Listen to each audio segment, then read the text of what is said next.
Hi guys, আবার চলে এলাম নতুন একটা ভিডিও নিয়ে। আমার দোকানের ভিডিও।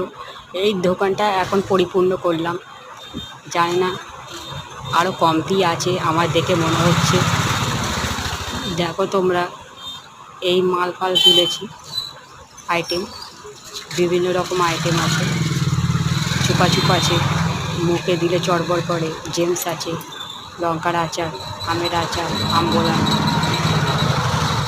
খেলনা আছে, গাড়ি আছে, ট্যাবলেট খাবার আছে, ঝুনঝুনি আছে, সবই আছে। আইটেম মোটামুটি রেখেছি। তো ভিডিওটা বেশি বড় করব না, ছোটোই একটা ভিডিও বানিয়েছি। বাচ্চাদের সব রকম খাবার আইটেম আছে এখানে। জেরক্স হয়, প্রিন্ট আউট হয়, কালার ফটো হয়, তোমরা আগেই জানো। এই পেন টেন আছে সব রকমের, 10-এর পেন, 6-এর পেন, 7-এর পেন।